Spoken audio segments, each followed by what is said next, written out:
How's it going, guys? Grimsy42 here, and today I've got all the pickups from my recent visit to Oaks, Pennsylvania for the Too Many Games convention. And I got some pretty stellar stuff, so I hope you guys are excited to check it out. Without further ado, let's go.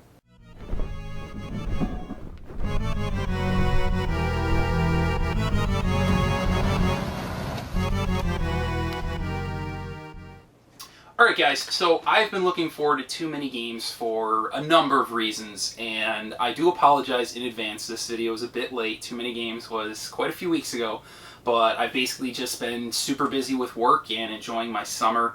Haven't really had the opportunity to put out some videos, but I was recording a video for a friend today that he needed for his channel, so I figured I would do the same and reciprocate and get one out here for you guys. Like I said, I do apologize. I've not been on my regular schedule. I will probably pick that back up in the winter when there's a lot less going on. But anyways, let me jump right in and show you the stuff I got. The first thing I want to talk about with the Too Many Games convention is I was actually stopping in Albany. That's 4 hours east of me, to pick up my buddy, Mr. Sintastic, who I will link below. He's been in some of my videos. I've been in a ton of his. He actually had a video for Too Many Games, so I'll actually link that. And my other buddy, Native the Sprite Lovers, came with us, and he had another really good video, so I'll link both of those actually, so check those out. But anyways, the stores in his area are just heads above my stores. Not to critique my local stores, they're great stores. I just really like the stores in Albany.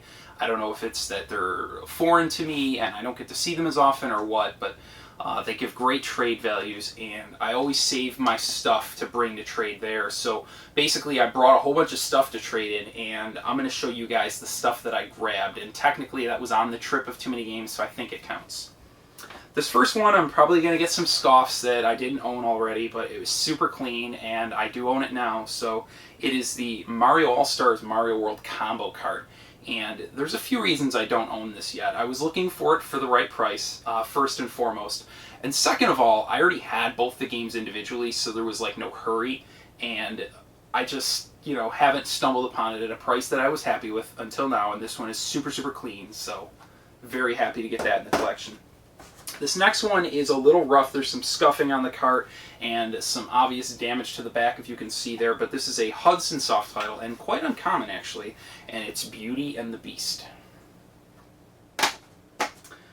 Next game that I picked up with that credit is something that I didn't know existed, and that's always a really big surprise to me. When something comes across that I have no knowledge of, it's really cool. And as far as I've come to discover, I believe this was a pre-order exclusive or a Best Buy exclusive. I could be mistaken, but it's Xenosaga 3, and if you'll notice, yeah, it's kind of working. It's got a lenticular cover, and like I said, I believe that was exclusive to Best Buy. Other than that, it's actually the exact same as the regular game. So I actually just bought this version, and I'll have my extra copy of the original to trade away. But I thought that was really cool, and it was in great shape. Next item is something that I picked up from my buddy Chris Lake. It's something I've been looking for a very long time, and it's very hard to find with a clean label. Luckily, I was able to find one and with a clean label, and it is Incantation. And the closest game I could liken this to is kind of Mega Man. It's kind of like an action platformer. You're like a little wizard guy, and you get different powers you can shoot out of your magic wand, if you will.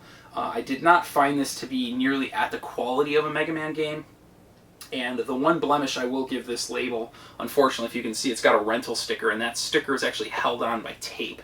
So unfortunately, there's probably some damage under this because it looks like somebody tried to remove it and failed miserably. So I will leave it as is, and if I ever come across a cleaner one, I'll upgrade. But until then, I'm very happy to have this clean copy in the collection. Alright, the next group of items I'm going to show you are all things that I picked up at the actual convention. The first item I also picked up from Chris Lake, but at the convention, is a box only for a game I've had for a while, and believe it or not, it's a NES box, so very excited to get this. If you guys haven't noticed, once I completed my NES set, the NES pickups have just gone away. I've almost stopped looking just because it was such a daunting task to complete the NES set that, you know, I kind of want to just take a breather from NES, but sometimes something comes past or comes across to me that I just have to have, and in this case, I got a great price, and it is a box for Battletoads Double Dragon, and very difficult game, but really, really fun. So if you guys can get this for cheap, I recommend it. It's a fun game. This next one I could not believe was not only in the condition it was in, but the price it was. And I may be mistaken, and I may have overpaid, which I really don't think I did. I believe I paid $50 for this, but it is a complete copy of Home Improvement. And it's an interesting game. It's basically an action platformer starring Tim Taylor, or Tim the Toolman Taylor. And the pretense behind it is that you're traversing through different sets on the lot. And that's basically how you can be in all these different areas in a realistic setting. So pretty cool. And what's really interesting about this is that the instruction manual actually doesn't really function as a manual. It's got lettering across it saying real men don't need read instructions. So that's kind of cool and like a good homage to the show. But this box is like really, really clean, so it's like a near mint copy. So I thought I did good. If that's not a $50 game, feel free to shred me below, but off the cuff, I thought I did pretty good. Okay. The next item I picked up from Scott Squatch, or you may know him as JHMDF. I know him just as Scott from the Video Game Sellers, and it was a game that I saw he picked up. He actually picked up part 1 and 2 for this, but somebody beat me to part 1, but I was happy to settle for part 2, and it is Medieval 2. So, really cool 3D action platformer. I personally prefer the first one. I don't own either currently, with the exception of just getting this, but I've owned them in the past, and I preferred part 1, but this is still a really, really good game. Okay, the next items I'm going to show you are a group of 6 games that I picked up from my buddy Chris, who goes by RetroRad on YouTube. And Chris, as I like to call him, at least amongst my friends, I call him the Kacy the Game Nerd of the East Coast. And if you guys haven't heard of Kacy, I do apologize for whatever rock you've been living under, but Kacy is just another one of those like extremist collectors. And I know, looking around, I mean, who am I to call somebody an extremist? But Kacy basically just has this innate ability to find crazy deals, and think of it as like a CJR to the next level. It's basically my opinion. He's just very, very passionate and driven, and he puts all of that effort into amassing an amazing collection. And that's basically what the RetroRad, or Chris, does on the East Coast. So, long story short, unfortunately, Chris is parting out his collection. He's decided that the money is more important at this point. He's got some adult responsibilities he needs to take care of, so, you know, I wish him well with all of that. It's always sad to see a friend part out their collection, but it's always cool if I can get a piece of it. That way, I guess it kind of lives still through me. So I guess that's kind of something I always do whenever a friend is parting out a collection. I like to grab a few specific items. That way, their collection will always still be alive, at least a little bit. Anyways, let's check out what I got. The first item is something, I guess a trifecta, if you will. There's 3 or 4 Game Boy Advance games that I've been trying to pick up recently. One being Double Dragon, the Atlas version. Another one was River City Ransom, which I was lucky enough to get. And then there's this one. And this one is Contra Advance, the Alien Wars EX. And what's cool about this is it's basically a Super Nintendo game. Contra 3: The Alien Wars, with the exception of, instead of those over-the-head levels, they took them out and replaced them with different levels. And I believe the levels that they replaced them with are from Contra Hardcore. I could be mistaken, but that is my understanding. And it's a pretty faithful port. It's pretty much the Super Nintendo game. So really, really cool handheld game, and I definitely recommend this if you guys can find it on the cheap. Next item is the last one in the series that I needed to have a full set, and I really, really enjoyed part 1, so I'm looking forward to giving this one a try. It is the Xseed 10th Anniversary Edition of Wild Arms 5, and as you can see, it kind of comes in this cool, shiny, reflective box, and basically that's just an outer box with a art book inside, but still super, super cool, and something I'm really, really happy to get in the collection. The rest of the items I got from him were some specific PlayStation 1 titles that I've been seeking out. I've really been trying to beef up the quality of my PlayStation 1, and I feel that these games here definitely take my PS1 collection to the next level. The first one is Tomba 2, The Evil Swine Return. Not as good as the first one. The first one had more of a sprite-based graphical style. This one is 3D-based, which unfortunately is not something I think the PS1 did really well, but still a really fun game, and definitely something you should check out if you enjoyed the first one. Just don't expect it to be better. That's just my opinion. You guys might not agree.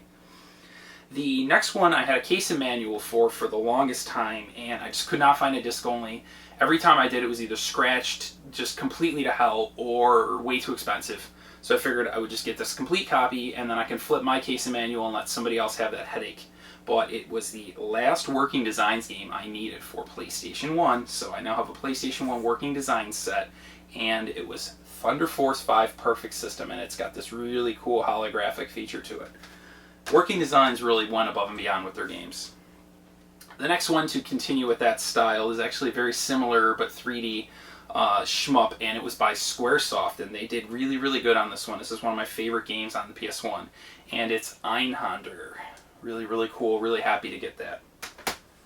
The last game I got from him is another PS1 title, and I guess you could say technically, if it's the order I'm showing you, this completed my Working Designs PS1 set, because it's Vanguard Bandits, and again, it's got a really cool foil cover there. So definitely a huge thank you to Chris the Retro Rat for giving me these games at the great price that he did. I really appreciated that. It meant a ton to me, and it's definitely something that I'm happy he thought of me when he was getting rid of his stuff. Alright guys, 2 games left, and these are big boys, so I've saved the best for last. The first one I technically did not pick up at the show, but again, I picked it up on the trip. It was on the way. I grabbed this in Albany, New York at a store called J Street Games. And J Street Games has a very intelligent owner, I will say that. He's got a very good business sense, and he understands money quite well. So one thing about that store is you're going to find a great selection. However, the prices are going to be retail, and that is to be expected because it's a retail store. And I know a lot of people watch Game Chasers and Pat the NES Punk's Flea Market Madness and expect to find, you know, Little Samsons for $10, and we all would love to do that, but I understand the reality that sometimes if you want a good game, you're going to have to pay a high dollar amount.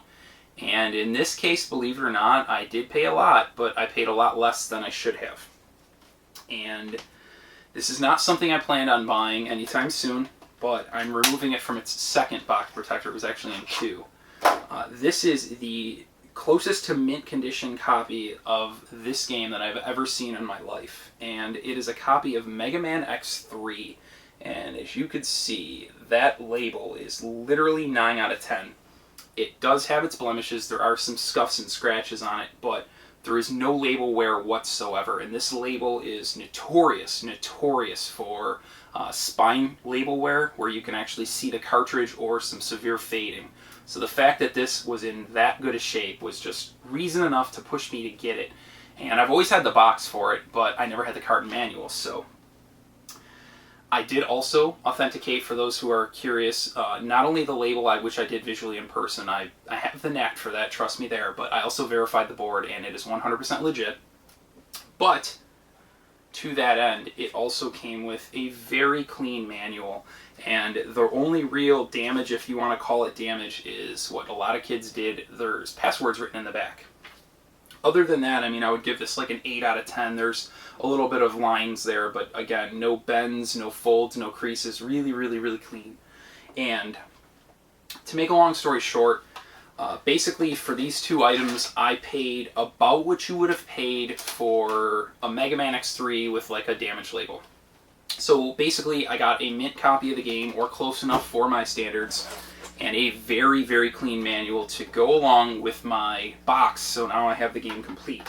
And that's the other allure to it, is that I was looking for a cart manual combo, knowing I already had the box, and when I saw how clean this was, anyone who knows this game knows that this is just one of those, I'll name a short list. This, Wild Guns, Harvest Moon, Mega Man 7, there's a couple more, and actually the next one I'm going to show you is another one of those notorious games for just not having a good label. And most of the games on that list don't have a good label because they were made in Mexico.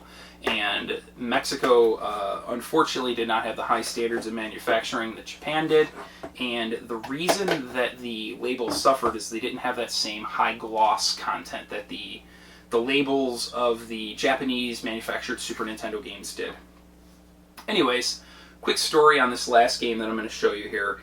A few times, two different conventions, Pittsburgh Retro Gaming Convention and then Midwest Gaming Classic. I helped out the Bad Graphics Gamers, and I worked their booth for multiple days and helped them with a ton of sales, and they wanted to show their gratitude, and they told me that I could get one game from them and they would just basically give it to me for a thank you. And you know, I wasn't going to get like a Samson or something crazy, but there was a mid-tier game that I'd had my eye on for a while, and unfortunately, at the start of this arrangement, the game was a lot lower than it is spiked up to now.